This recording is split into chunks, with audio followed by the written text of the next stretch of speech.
Students, आज का topic है रावीज टेस्ट। देखिए, रावीज टेस्ट के बारे में हम समझते हैं। Let sigma u n be positive term series if limit n tends to infinite n u n upon u n plus one minus one की limit value greater than one होती है, तब सीरीज कन्वर्जेंट होती है। यदि इसकी limit value less than one हो, तब सीरीज डाइवर्जेंट होती है। यदि इसकी लिमिट वैल्यू वन होती है, तब रावीज टेस्ट फेल होता है। तो एक सीरीज आपको दी होगी सिग्मा यू एन, जो कि पॉजिटिव टर्म सीरीज होगी। हमें टेस्ट करना होगा इसका कि सीरीज कैसी है। ओके, तो रावीज टेस्ट ये कहता है कि हम लिमिट वैल्यू फाइंड करते हैं किसकी, n u n upon u n plus one minus one multiply n. जो टर्म आप देख रहे हैं, इस पूरी टर्म की लिमिट वैल्यू हम फाइंड करते हैं एन टेंड्स टू इनफाइनाइट पर। किसमें? जब रावीज टेस्ट अप्लाई करते हैं तब। वही बात है, देखिए, जो डीएलएमबर्ट रेशियो टेस्ट में ग्रेटर पर कन्वर्जेंट, लेस देन वन पर डाइवर्जेंट, इक्वल वन पर ये रावीज टेस्ट फेल होता है। देखिए, एक और टेस्ट है इसमें, लॉगरिथमिक टेस्ट। ये दोनों टेस्ट अल्टरनेटिव है कि या तो रावीज टेस्ट अप्लाई होगा या लॉगरिथमिक। कब होगा वो हम बाद में बताएंगे, पहले हम लॉगरिथमिक टेस्ट समझ लें। देखिए, क्या है logarithmic test? Let sigma u n be positive term series. एक सीरीज सिग्मा यू एन जो कि पॉजिटिव टर्म्स की है, यानी all terms are positive. If, तब हम लिमिट वैल्यू फाइंड करते हैं किसकी, n log u n upon u n plus one. देखिए, लॉगरिथमिक टेस्ट मतलब लॉग टेस्ट, शॉर्ट में कहें तो लॉग टेस्ट है, जिसमें लॉग होगा और लिमिट वैल्यू फाइंड करनी होगी एन टेंड्स टू इनफाइनाइट पर। यदि इसकी लिमिट वैल्यू जो टर्म लिखी हुई है ग्रेटर देन वन हो, series convergent, less than one हो, सीरीज डाइवर्जेंट। अगर वैल्यू इक्वल वन हो, लॉगरिथमिक टेस्ट फेल। तो आप देख रहे हैं जो कंडीशन है ग्रेटर वाली कन्वर्जेंट, यहाँ भी ग्रेटर पर कन्वर्जेंट, लेस पर डाइवर्जेंट। लॉगरिथमिक टेस्ट में भी लेस देन वन पर डाइवर्जेंट। वन पर रावीज टेस्ट भी फेल है और वन पर कौन सा टेस्ट, लॉगरिथमिक टेस्ट भी फेल है। डीएलएमबर्ट रेशियो टेस्ट का भी यही प्रोसेस है। तो डीएलएमबर्ट टेस्ट में हम लिमिट वैल्यू केवल फाइंड करते थे, आपने देखा होगा, u n upon u n plus one only.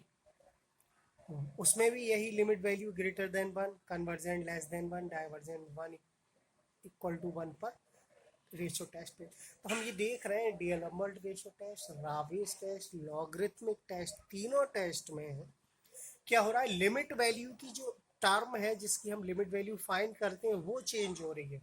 बाकी जो कंडीशन आप देख रहे हैं कि ग्रेटर लेस या इक्वल वाली, वो तीनों पर सेम है। अब हम ये देखते हैं कि रावीज टेस्ट कब अप्लाई करेंगे, लॉगरिथमिक टेस्ट कब अप्लाई करेंगे, कैसे करेंगे वो हम क्वेश्चन से समझेंगे। ओके, तो हम कब अप्लाई करेंगे वो हम देखते हैं। देखिए, जब डीएलएमबर्ट क्वेश्चन कहाँ से शुरू होता है, कोई भी सीरीज दी होगी, यूएन हम फाइंड करेंगे, फिर हम ये देखेंगे कि यूएन पर हम लिमिट अप्लाई कर लें। अगर वैल्यू, लिमिट वैल्यू क्या आ जाए, नॉन जीरो, यानी जीरो को छोड़ के कोई भी आ जाए, तब हम कह देंगे कि series not convergent, that is divergent. ये नेसेसरी कंडीशन होती। उसके बाद कंपेरिजन टेस्ट देखते हैं। देखिए, यूएन इस टाइप का है कि हम उसकी ऑक्सिलरी सीरीज इजीली फाइंड कर सकते हैं। ऑक्सिलरी सीरीज के बारे में आपको हम बता चुके हैं कि न्यूमरेटर में एन की हाईएस्ट पावर, डिनोमिनेटर में एन की हाईएस्ट पावर इजीली हम फाइंड कर लें तो कंपेरिजन टेस्ट अप्लाई कर सकते हैं। अब ऐसा भी नहीं है कि कंपेरिजन टेस्ट हम अप्लाई करने में ऑक्सिलरी सीरीज फाइंड नहीं कर पा रहे, तब फिर आता है डीएलएमबर्ट रेशो टेस्ट। शॉर्ट में हम इसको रेशो टेस्ट बोलते हैं। तब हम क्या करते हैं, जो हमें यूएन दिया होगा उसकी हेल्प से हम क्या करते हैं, यूएन प्लस वन फाइंड करते हैं। लिमिट किसकी फाइंड करते हैं, UN upon UN plus one. Okay, अगर वो लिमिट वैल्यू वन के इक्वल आ गई तो रेशो टेस्ट फेल। ओके, अब रेशो टेस्ट फेल होने के बाद तीन ऑप्शन होते हैं, ध्यान देना। कंपैरिजन टेस्ट पहला, राविस टेस्ट दूसरा ऑप्शन, तीसरा ऑप्शन लॉगरिथमिक टेस्ट। तो कंपैरिजन का अप्लाई करेंगे जब लिमिट वैल्यू वन आ गई किसकी, u n upon u n plus one only, तब हम ये देखते हैं x इक्वल टू वन पर ये वन आती है वैल्यू, तो जो x की वैल्यू वन है वो यू एन में पुट करके देखते हैं, और हम ये देखते हैं अब यू एन इस टाइप का बन गया कि उससे हम ऑक्सिलरी सीरीज बना सकते हैं, तब कंपैरिजन टेस्ट अप्लाई होगा। अगर ऐसा नहीं हो रहा, मतलब ऑक्सिलरी सीरीज हम नहीं बना पा रहे, तब हम क्या करते हैं, राविस टेस्ट। राविस टेस्ट में हम क्या होता है, देखिए रेशो टेस्ट में हम u n upon u n plus one की वैल्यू फाइंड कर चुके होते हैं और बाद में उस पर लिमिट अप्लाई करते हैं, वो लिमिट वैल्यू वन आ जाती है, तब हम राविस टेस्ट पाते हैं। तो देखिए जो u n upon u n plus one की वैल्यू रेशो टेस्ट में फाइंड की होगी, तब हम क्या करेंगे, उसमें से वन माइनस करेंगे और एन की मल्टीप्लाई करेंगे, तब हम फिर लिमिट वैल्यू फाइंड करेंगे इस पूरे टर्म की, और वो वैल्यू अगर ग्रेटर देन वन हो जाती है तो कन्वर्जन, लेस देन वन हो जाती है तो डाइवर्जन, इक्वल वन हो जाती है तो राविस टेस्ट। फिर राविस के बाद आपका और टेस्ट है, वो बाद में देखेंगे। ओके, अब हम लॉगरिथमिक कब अप्लाई करेंगे ये भी समझ लें। हमने देख लिया राविस कब अप्लाई करेंगे, जब डीएलएम्बर्ट रेशो टेस्ट फेल हो जाएगा और कंपैरिजन हम नहीं लगा सकते, तब हम राविस पे देखते हैं। अब लॉगरिथमिक कब अप्लाई करेंगे ये समझें। देखिए u n upon u n plus one, हाँ पहले हम ये बता दें लॉगरिथमिक टेस्ट भी जब ही अप्लाई होगा जब रेशो टेस्ट फेल होगा। तो रेशो टेस्ट फेल होने के बाद तीन ऑप्शन होते हैं, हमने अभी बताया, कंपैरिजन पहला ऑप्शन, दूसरा राविस टेस्ट, तीसरा लॉगरिथमिक। तो राविस के बारे में हमने बता दिया, अब लॉगरिथमिक के बारे में बताते हैं कि ये कब अप्लाई करेंगे।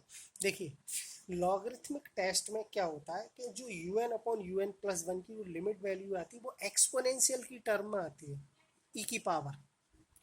अगर u n upon u n plus one की वैल्यू एक्सपोनेंशियल टर्म में है तो राविस टेस्ट अप्लाई नहीं होगा, लॉगरिथमिक टेस्ट अप्लाई होगा। तुरंत हमें पता लग जाता है कि u n upon u n plus one की वैल्यू किस फॉर्म में है, रेशो टेस्ट में ही पता लग जाता है। जब फेल होता है तब हम ये देख लेते हैं कि राविस अप्लाई होगा या लॉगरिथमिक या कंपैरिजन। तो कंपैरिजन सीधे सीधे पहचानेंगे, और डायरेक्ट अगर ई आ रहा है उसमें तो सीधे लॉगरिथमिक पर आ जाएंगे। ओके, तो कब अप्लाई होगा, रेशो टेस्ट फेल होगा और u n upon u n plus one की वैल्यू कैसी होगी, किस फॉर्म में होगी, ई की पावर, यानी ई हो, ई स्क्वायर, ई क्यूब, कुछ भी फॉर्म हो सकती है। तब हम क्या करेंगे, जो u n upon u n plus one होगा रेशो टेस्ट में ई के पदों में, तब हम उस पर लॉग टेकिंग करेंगे और एन की मल्टीप्लाई करेंगे, तो इस पूरे टर्म की क्या करते हैं, लिमिट वैल्यू फाइंड करते हैं। अगर limit value greater than one आ जाए series convergent, less than one आ जाए सीरीज डायवर्जन, अगर वैल्यू वन आ जाए तो ये लॉगरिथमिक टेस्ट भी फेल हो जाता है। तो यहाँ हमने दो टेस्ट के बारे में समझा, राविस और लॉगरिथमिक, और पूरी स्टार्टिंग से पूरी सीरीज समझी कि अगर क्वेश्चन हमें गिवन होगा तो हम कहाँ से स्टार्ट करेंगे। ओके, तो ये टेस्ट दोनों समझ में आए होंगे, और ये पिछला जो भी हमने अभी तक कराया है सीरीज में वो पूरा हमने रिमाइंड कराया।